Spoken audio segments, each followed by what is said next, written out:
Welcome to Creatives in Conversation, a podcast series created by myself, visionary artist Roberto.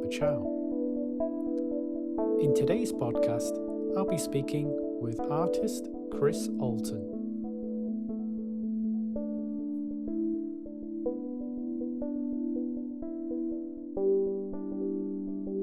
I'm Roberto and Chris Alton is an artist. But we were just talking a little bit there about actually how your role is a bit more than that, or expands out a little bit. So usually the way we start off these conversations, I usually start off with a question of, can you describe what it is that you create? So I think that would probably be a good starting point as of ever. And then within that, if you can, Chris, just explain a little bit about how your role expands a little bit beyond being an artist. Totally. What do I create? It's a pretty broad suite of things, I suppose, and a lot of the time it's not even things. So over the past maybe 4.5 years, I have perhaps become somewhat known as someone who makes banners. Not that I would say that I am widely known, but if someone's heard of me, it's often for the banners. And in a way, I'm actually trying to kind of resist that, because I'm terrified of being sort of pigeonholed as artist who makes banners. Not that banners are bad. I love making them. I love working with a sewing machine, and they are a really great sort of visual thing for someone who actually works with text and slogans quite a bit. But yeah, there's more to the practice than that, and so other stuff that I do maybe semi-often. I make video essays.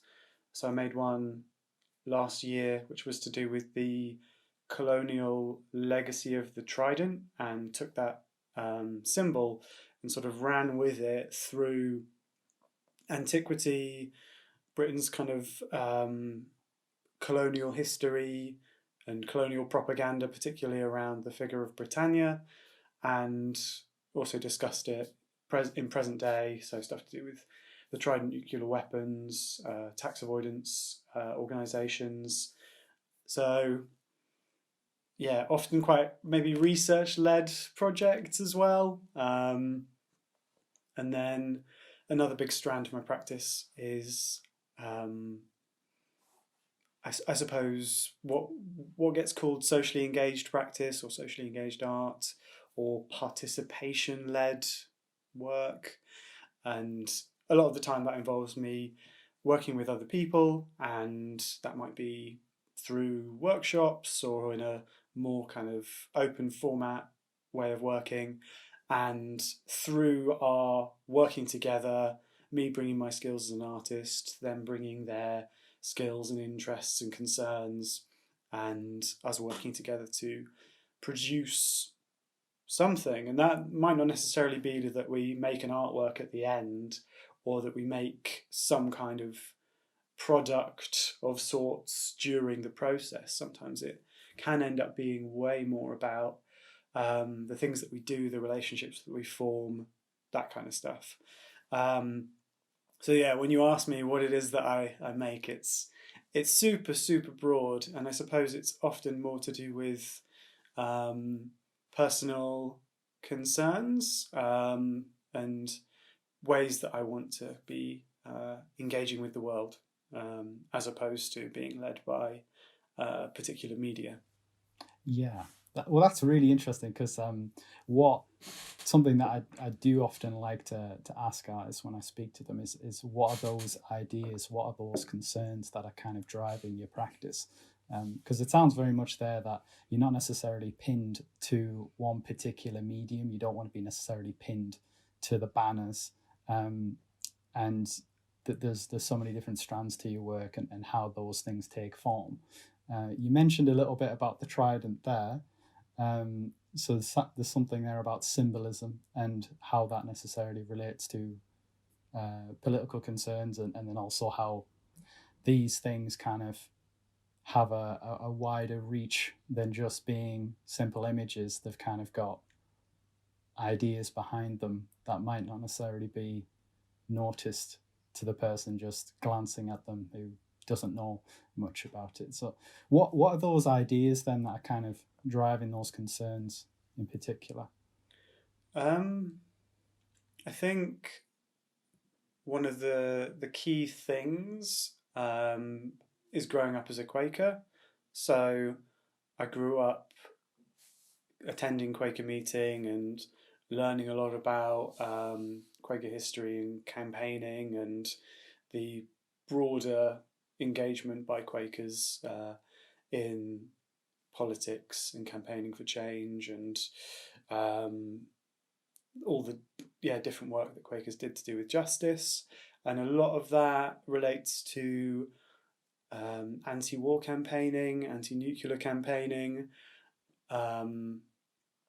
So when I'm working, I suppose I'm drawing a fair bit from those experiences, and those are the experiences I think that shaped me and guided me in terms of saying you can address this stuff, you can address politics and social issues, and not only can you address it, but you can actually work to change this stuff. It's not written in stone.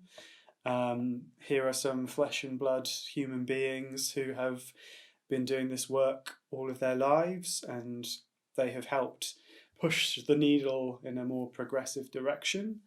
So that's kind of the sort of the real starting point, and then I suppose the whole practice has been in part a lot of like personal education, because there are huge chunks that are missing from my knowledge of the world, of England in particular. I started off during my degree doing this project called English Disco Lovers, and that was a counter English Defence League group which took the imagery of the English Defence League, their kind of heraldry and that sort of thing, and subverted it, tried to become the top EDL on Google, which did happen, organised nights in aid of different charities like LGBTQI plus charities, anti-racism charities, anti-hate crime charities. And maybe English Disco Lovers is kind of a good point to start at, just in terms of thinking about how concerns or ideas or whatever happen for me. Because every project that I've done since has sort of responded in a way to the last one or the last handful.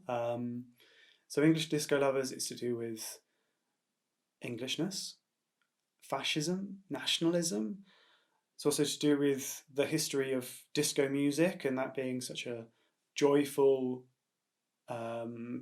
inclusive, celebratory type of music that comes from Black and Hispanic communities, queer communities primarily, how it was the target of a racist and homophobic backlash in the form of something called Disco Sucks and Disco Demolition Night. But then going even further back, disco, a discotheque is a record library in French, and those were little cafes that popped up during the Nazi occupation of Paris, where Parisians would listen to jazz in secret because it was deemed to be degenerate music by the Nazis. So in a project like that, where I'm sort of weaving together all of these different ideas, there are kind of, I suppose, key things that I'm addressing. And then in the project that I did after that, I was kind of like, okay, what are maybe some of the holes in this? What have I learned through English Disco Lovers? What am I yet to learn? And the next project that I did was looking at music again, this time rhythm and blues music, and how that could sort of intersect with colonial histories contemporary tax avoidance, that kind of thing, and trying to just do it because they're quite like heavy things. Like you say to someone, "Oh yeah, I make art about Britain's colonial history and tax avoidance," and they're like, "That sounds really boring." But if you say to them, I found out that this former Tory peer, Michael Ashcroft, who's like this billionaire, I found out he managed a rhythm and blues band called Trident in the 60s. And I made this project about it. That's way more interesting. Like, and you could be like, oh yeah, I made a rhythm and blues album working with a band, and I made a film and I made posters. So yeah, I guess sometimes I'm trying to sneak these political concerns, this material, almost in through the side door of people's minds. Like, you thought you were coming to hear a great pop album, which you are, but you're also learning about the relationship between Britain's colonial history, tax avoidance, and also rhythm and blues. You know, rhythm and blues is the product of largely black musicians, but it was popularized by the likes of the Stones and the Beatles, and that goes back, way further, and has its origins in slave music, and that's kind of the sort of things that project's looking at. But yeah, if this is work that I did between 2012 and 2016. More recently, a major concern has been to do with climate change and economics, and been working a fair bit with science fiction in different ways.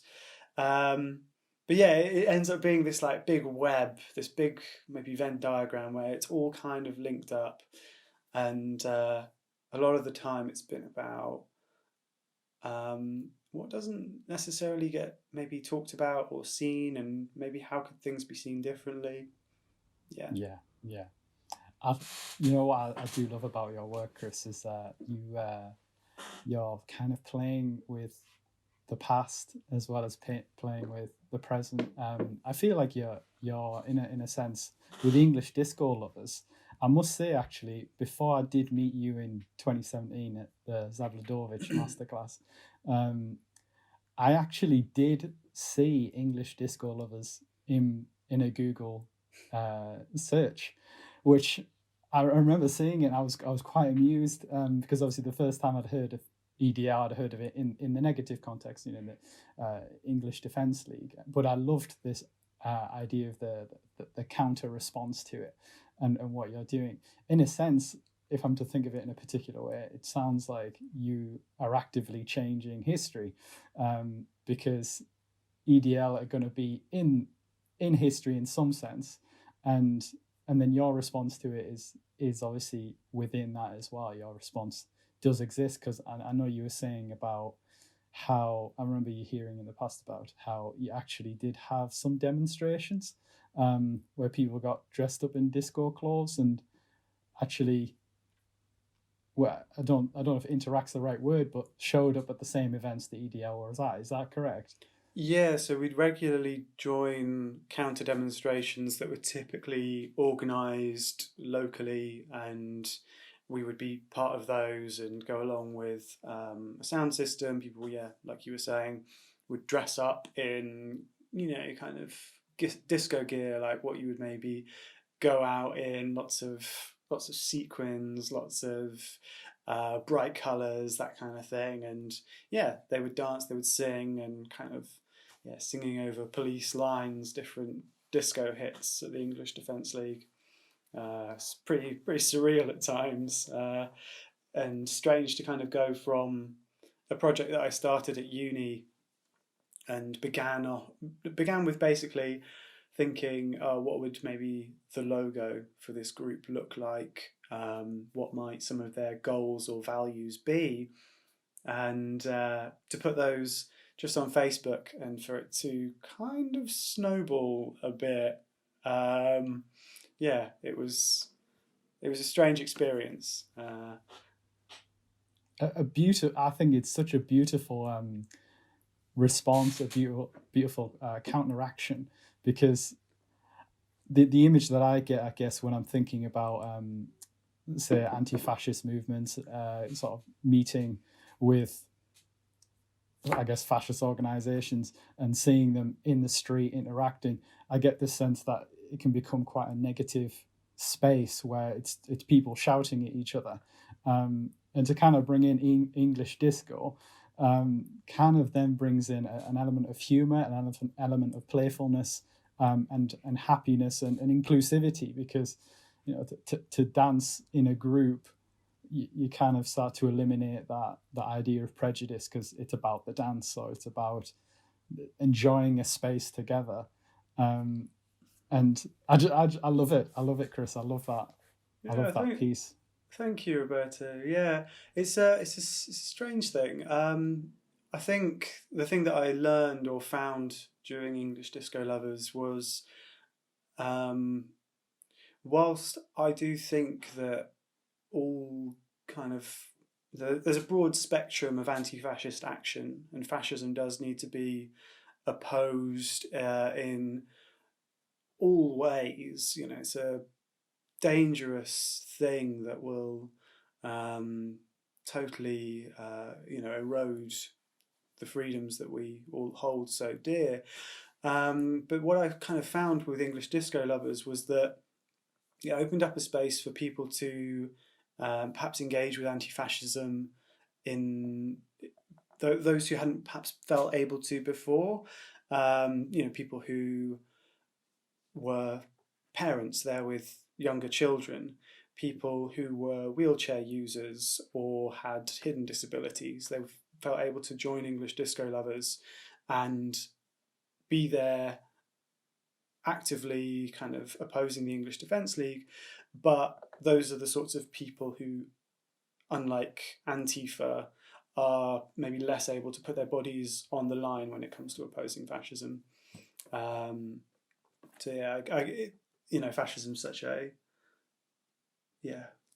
virulent, horrific thing that I do think it needs to be opposed in a multitude of ways. But I was glad to, with English Disco Lovers, be able to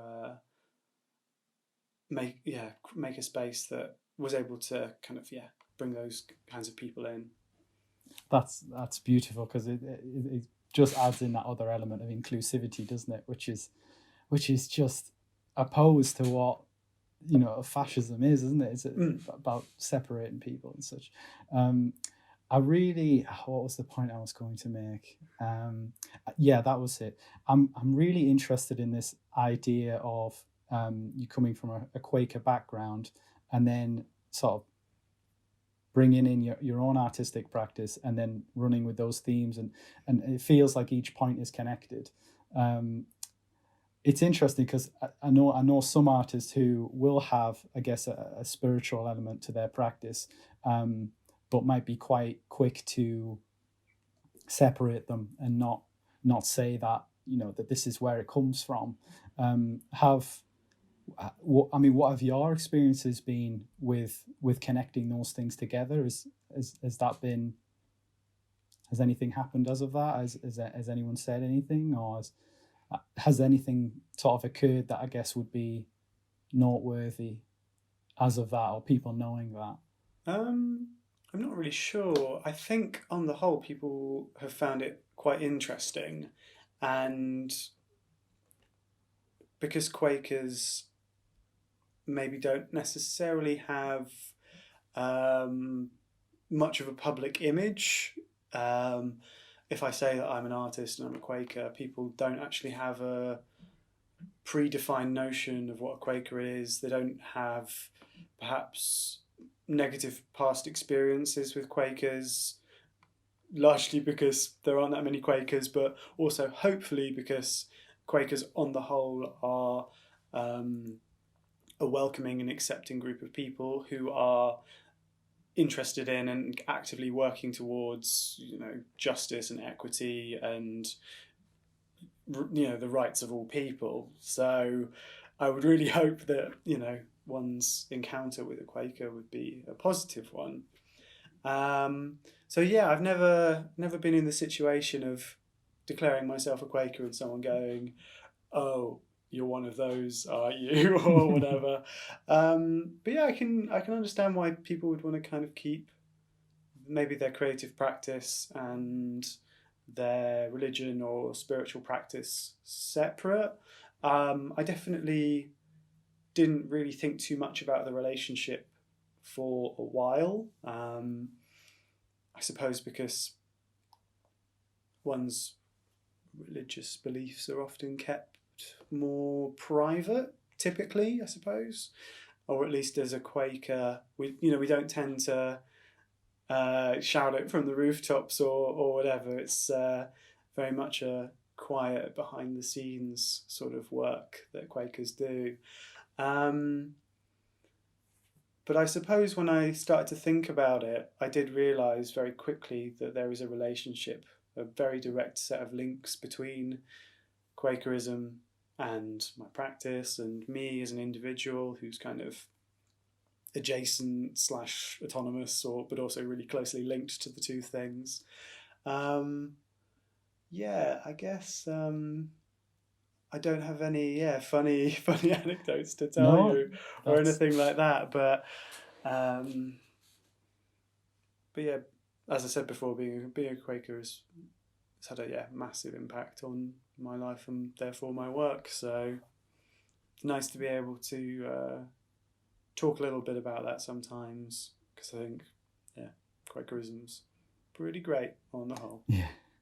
I'm really interested in, and in a sense, Chris, I'm glad that we have been able to explore that a little bit, because when I started the podcast, it was one of the main things I was interested in, because within my own practice, I kind of feel that there is a link between spirituality and then the work that I create, and I guess it kind of fed a curiosity to see if other artists were maybe connected in some way with a spiritual element, that, in whatever way that connects, if there is a connection there.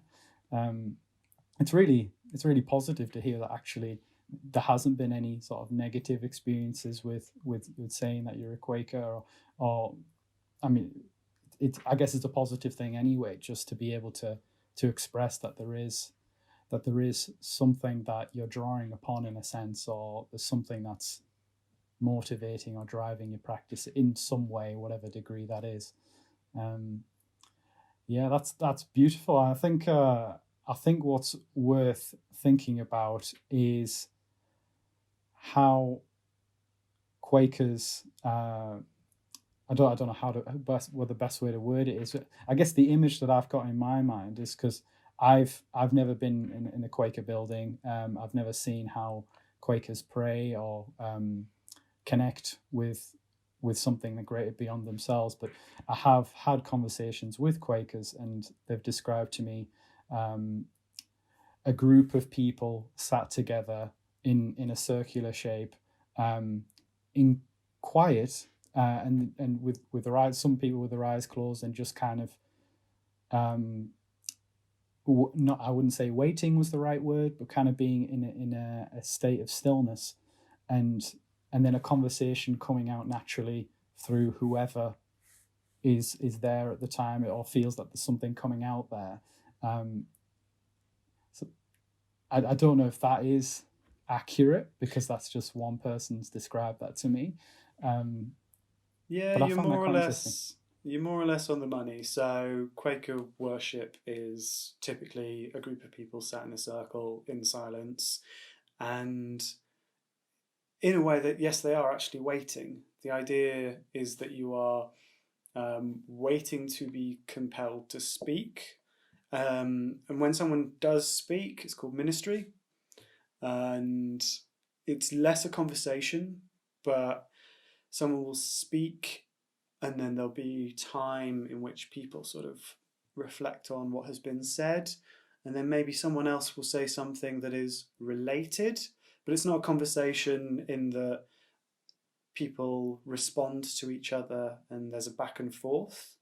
And it's actually typical that if you speak once in a Quaker meeting, you don't speak again in that meeting. Just some little detail things there, and anyone can speak. So a big aspect of Quakers is that in some ways there isn't a minister. and everyone is the minister. You know, everyone's voice kind of is valued and heard, and yeah. That's I love that. I love that, and I don't know why. Well, I guess it kind of feeds into it, doesn't it? When you were saying that Quakers aren't necessarily shouting from the rooftops about their spirituality or their community, and it makes sense, doesn't it, when you think about how they kind of come together and how there is a sense of there is no, I guess, egos kind of disappear a little bit there, because it's not about you in a sense. It is about you in a sense as an individual, as part of a group, but it's not about it, the focus isn't placed upon you for any great length of time, but it's kind of given when appropriate, if that makes sense.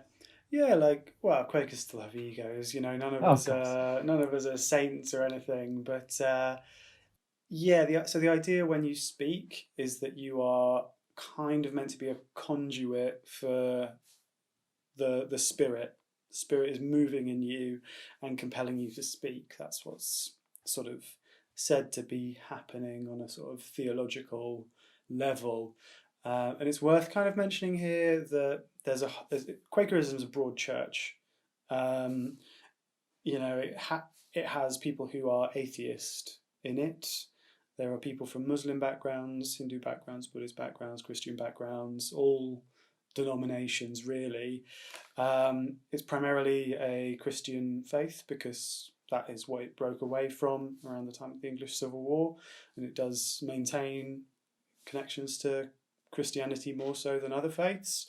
But yeah, it's worth mentioning that breadth, just because the word God gets used, but you know, has different connotations for different people, and you know, as an individual, I can't even begin to give you a remotely detailed picture of anyone's concept of Quakerism, really, other than my own. Yeah, and I think it's it sounds like a beautiful community to come from, which is in the sense of those values, but that inclusivity you mentioned there about atheist groups, people from Muslim communities, all coming together, and yeah, I'm a fan. If that's a sense. But it kind of made me think a little bit about how there are some artists. David Lynch is one example, who will regularly sit in a quiet space, whether it's meditating or repeating a mantra or something like that, and then something comes through which kind of then informs their own creative practice in some sense. I'm curious to know whether that's ever occurred for you. I can definitely relate. When I'm in Quaker meeting, even though I'm supposed to be waiting to be moved by the spirit or whatever, I do have a lot of ideas, and I think that's largely to do with stimulation. And if I'm not stimulated by our very overstimulating world, our very busy world, if I'm in a situation where I can't check my emails or go on social media or fiddle about with something, you know, mess with the cat and throw her mouse around, you end up, I suppose, making space for connections that your brain is starting to make to maybe come to the fore in some way. And I've spoken about this a little bit before, but I do think it's really important to make time to be reflective or actually just be bored. I think boredom can be super generative and really gives you an opportunity to, like I was saying before, let these ideas that have maybe been simmering below the surface, let themselves be kind of known to you on a conscious level. there are qualities to the brain in terms of how connections get made and how that takes time. And I might read a handful of books or watch a couple of films, and a couple of weeks down the line my brain has done the work to sort of put all of that together in a way that I can then look back and be like, oh, those are sort of some interesting ideas and connections that are happening there, and maybe that could inform what I'm doing and what I'm interested in these ways. But I'm only going to think about that perhaps when I'm bored and not looking at social media and not stimulated. But yeah, so I find not only Quaker meeting very good for accessing that, I also find taking a walk, going for a cycle, those kinds of things really good. Not going for a skate. I have to be really focused when you're skating. It's involves a lot of precision, which is not the sort of headspace where ideas happen when you're really focused on, oh, the board's flipping, okay, I got to put my feet down now, oh, here comes someone else. Yeah. I think not that's all exercise. Yeah. I mean, I think it's fascinating that we've started talking a little bit about this, because it started to make me think a little bit about, because you mentioned before about how science fiction is coming into your work, and you mentioned about films there, and when you're in that reflective space, then you recognize those connections. So I guess I'm curious to know how science fiction's come in. I suppose I have enjoyed science fiction in a more sort of concentrated way for maybe 5 years, something like that. And when I say a more concentrated way, I mean actually engaging with some of the texts that people who really know science fiction would say, oh, these are some of the like really great things that are being written now or have been written before. So I read a lot of feminist science fiction, people like Octavia Butler, Ursula Le Guin, Marge Piercy, and I prefer what is called soft science fiction. So hard science fiction is typically more focused on machines, technology, weapons, perhaps war, and it's more about that stuff. Whereas I like the soft stuff, which is more socially orientated, and it's about social issues and how these things kind of play out. So a text by Octavia Butler, like Parable of the Sower, is taking place in a dystopian future, but its central kind of idea or anchor or whatever is the main character crafting a religion around which she can gather people in order to give a shared vision of the world, a shared purpose, to bring community together at a time where people are, very scared, very vulnerable. And another book that I read relatively recently, Marge Piercy's Woman on the Edge of Time, which is, I suppose, at its core, an imagining of a feminist utopia as kind of crafted by Piercy through her engagement with the radical feminist movements in the 70s, early 80s. Can't remember where the book was published, but it involves quite detailed descriptions of a fictional future, which is, pretty different to ours now, although actually it reminds me a fair bit of a lot of Quaker ideas and Quaker values and a lot of things that I sort of recognised because I also read a lot of, feminist writing, but things that I recognised and was like, yeah, these are, great ideas and great ways of rearranging the world, and and it's everything from something that's quite current, people not being referred to as he or she, but in Piercy's world being referred to as person. So, someone's gender, someone's yes, that kind of takes a back seat. There's a lot more androgyny, but it's it's so far down the line, and everyone is kind of like that, and it's accepted that it's not a big deal. And then there are things like, so their library isn't just books or films or music. It's also beautiful garments and other precious things. So everyone's kind of got their basic needs covered, but in the library there are these shared goods, this shared wealth. So everyone gets to wear a ruby necklace at one point in their life if they so wish, but there is nobody who has all the ruby necklaces or anything like that.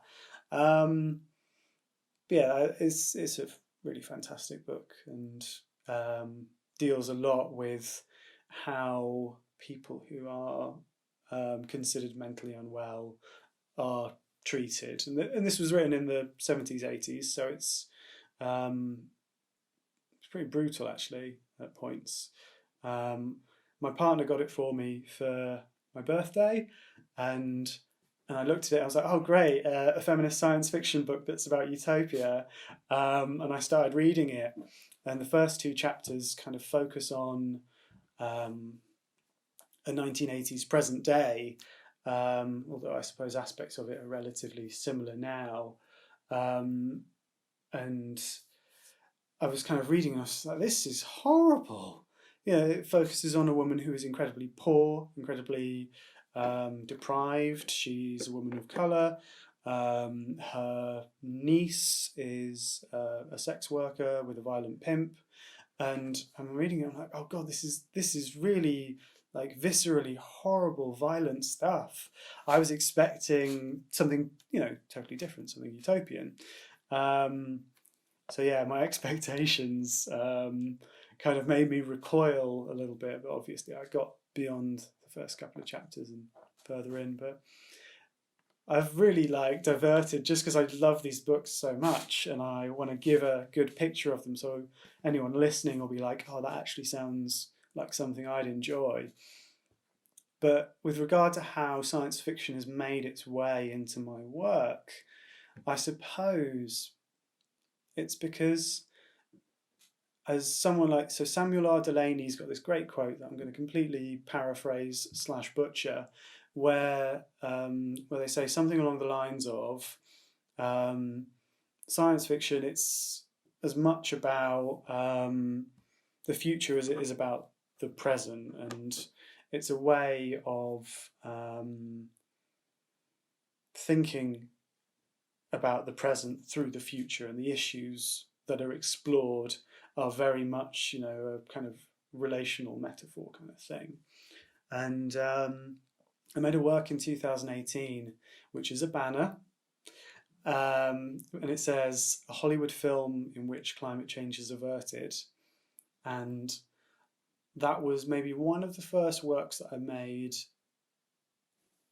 that was being influenced by this engagement with science fiction. And I suppose I was trying to think about ways of storytelling that would be kind of conducive to creating a way of being that was perhaps compatible with averting climate change. So for me, climate change is very much a result of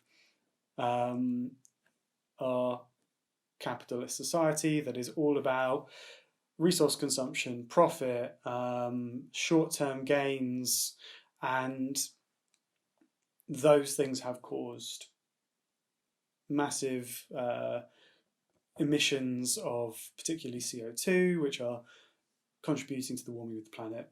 But I suppose, with that work, I was thinking like, okay, so could a film about the aversion of climate change be made?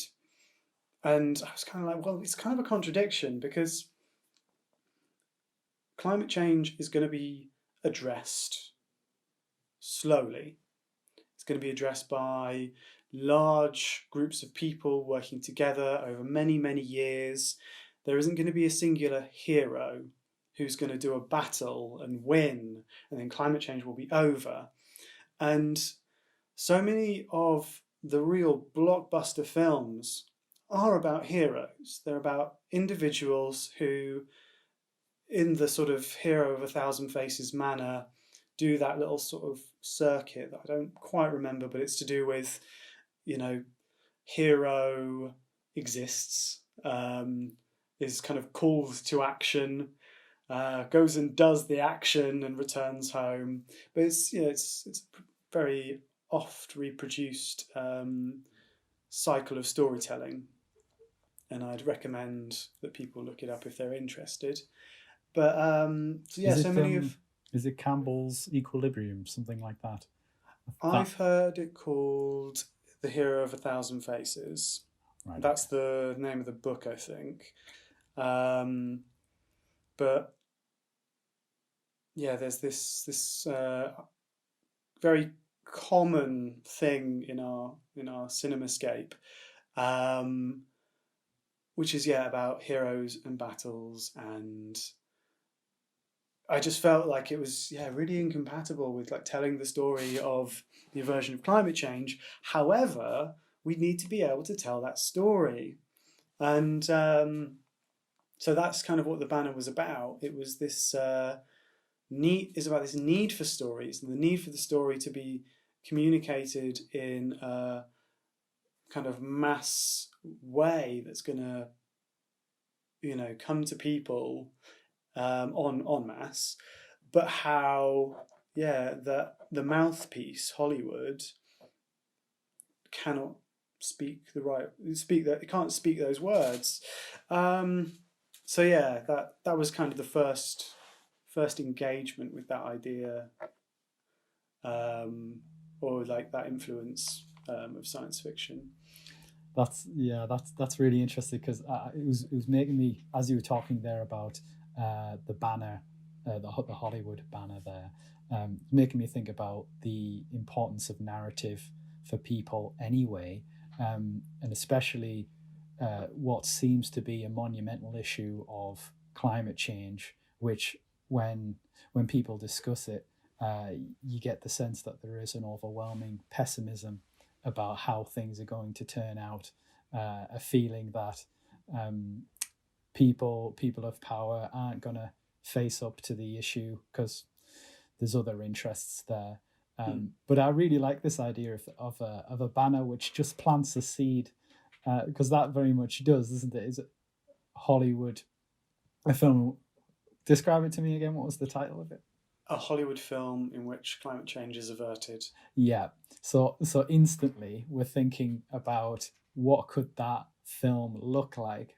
What would be, you were describing there, what would be the hero if there was a hero, if we were going to follow that same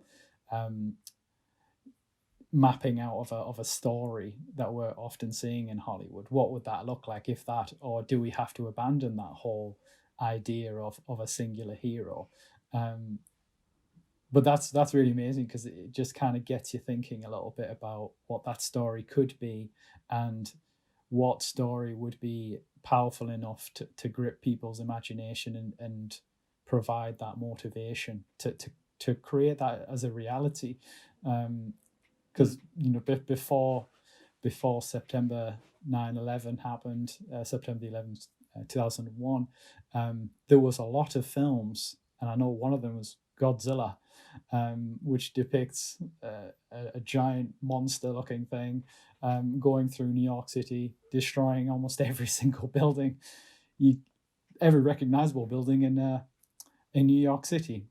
And and then just some of a few months we see something so horrendous happen, which could be easily paralleled to the destruction we've seen in those films. So there's this idea that we're seeing things as a fiction, and then they're coming through as a reality. They might not be connected in any way, but I guess to our own consciousness, that's what we're seeing, aren't we? Well, yeah, what you've just said kind of reminded me of something that I think was in my mind when I was making that work. So prior to making that banner, I'd made a billboard which showed a flood. So in the early 1600s, the Bristol Channel was flooded by a suspected tsunami. It's very hard to prove. It was over 400 years ago. But there are these woodcuts that depict it, and there are church records and that kind of thing. But I was invited by Spit and Sawdust, which is a skate park and cafe and artist studios who also have a kind of arts program that involves residencies and billboard commissions and other stuff. And I decided to do a contemporary reimagining of that billboard, thinking, if this flood were to come again, the coastline of the Bristol Channel is full of nuclear power stations. So I put Hinkley Point C, this incredibly expensive new nuclear power station, at the centre of this contemporary reimagining of the flood.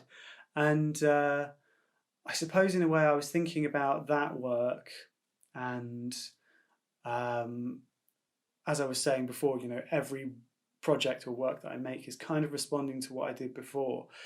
So the Hollywood film work is kind of about how in Hollywood there is a propensity to depict destruction.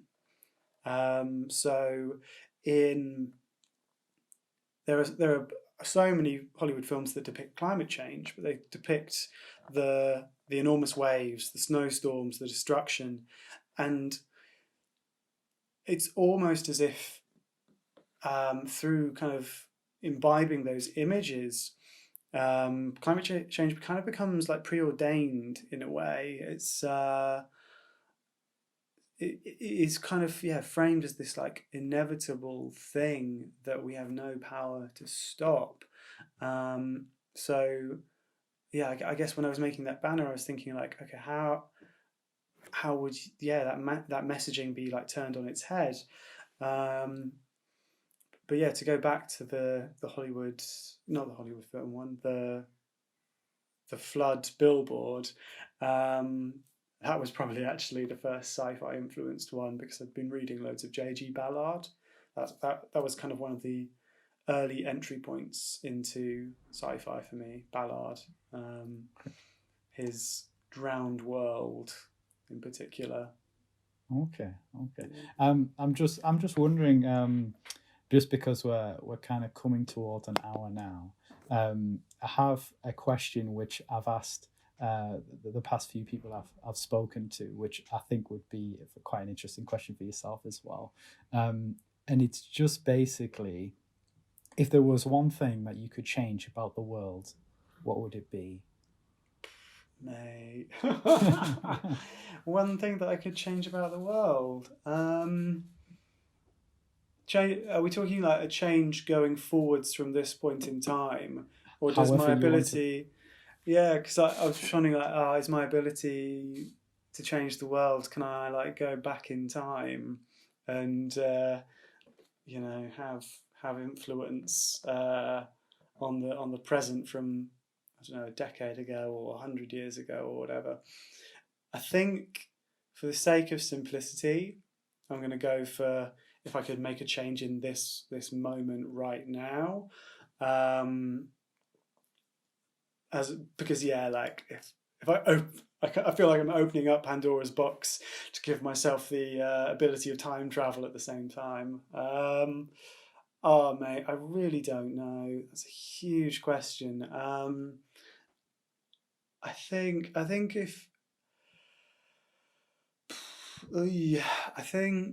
the change would be to do with wealth distribution. I think I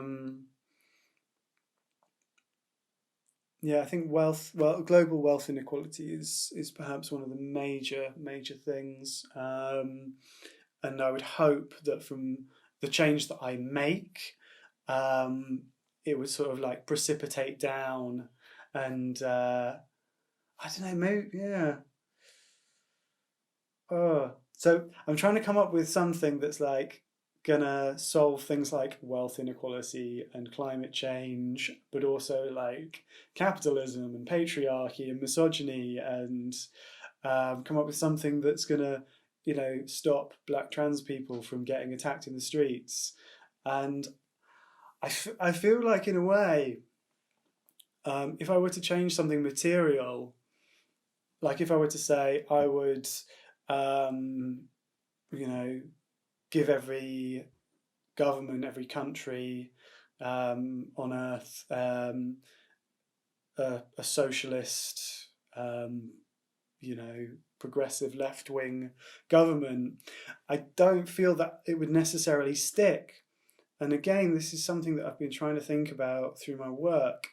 It's actually to do with like what are our inherent values on a like spiritual level, and it's to do with like not seeing ourselves as individuals, seeing ourselves as part of a much bigger, not even community, like ecosystem. And I think that would have to be the change that I would make. And I don't necessarily know how to phrase it to you, but it's like, if we want to change the world and for it to stick, we need to start thinking about a lot of things radically differently. We are not individuals who are consumers and that kind of thing. We are nodes in a highly networked ecosystem that we do not fully understand. And not only is that ecosystem something that exists in this second, but we've got to think about it generationally. We've got to think about how our actions impact the next 100, the next 1,000 years. We need to be coming from a place, a point of view that thinks of ourselves as like custodians of this planet, and recognizes how rare and special life is in the universe, treasures it, nurtures it, protects it, and for that protection to be like across the board, from the most marginalized of human beings, like right down to the plants and the insects that we share the planet with. And if I could flip a switch and for people to perceive the majesty of all creation over which we are kind of running rampant and making an utter mess of, if I could flip that switch and for people to see how kind of small they are in all of this, but how much like power they have to protect it, that's the switch I would flip, I think. That's amazing. And Chris, I think that question has a limitation when I say the one thing, but I love the way that you dealt with that. I love the way you kind of addressed each thing. I was very close to crying when you were saying all those things. So that's beautiful. Thanks, Roberto. I like your answer. I'm just wondering, Chris, where can people find you if they want to find out more about your work? Well, my website is www.chrisalton.com. That's my website. It's got a pretty large amount of my work on there. I try and make my work pretty accessible, so there are quite a few of the films that I've made, and if you were to want to watch a particular film, you could email me, that's on the website as well, and be like, oh, can I watch such and such? And I'll be totally up for that. I think the arts, the visual arts often kind of work on a bit of artificial scarcity, which I'm not a huge fan of. So that's my website, chrisalton.com. I'm on Instagram as Chris Alton as well. and that's a mixture of art stuff, things that I'm making, exhibitions that I'm doing, but more recently a fair bit of skate clips as well. I got back into skating properly about 2 years ago, and that's been like really so enjoyable and so special. And particularly having moved to Manchester 14 months ago, pretty much a month and a half before the pandemic and lockdown started. So skateboarding has actually been really important for me to make some friends, get some exercise, get some sun. So yeah, skate clips. I'm not amazing, I'm decent, and I love it. So yeah, that's where you can find me on the internet. Thank you very much, Chris. I've really enjoyed our conversation. It's been a really special one. And we'll keep in touch, and I'll let you know as soon as I've published this. And yeah, we'll keep in touch. Yeah. Thank you, Chris. Cheers, Roberto. Yeah, it's been a pleasure. I haven't had that many opportunities over lockdown to sort of think and talk and engage with myself intellectually. So I've really appreciated this, particularly the question at the end, because you got me to think about and come back around to some thoughts that I had maybe a year, maybe 2 years ago that that I need to maybe give a bit more time to, like still an idea forming. Maybe I'll spend a bit of time being bored and see where I go. Well, we know that works. Thank you very much, Chris. Thank you. It's been a pleasure. Bye-bye.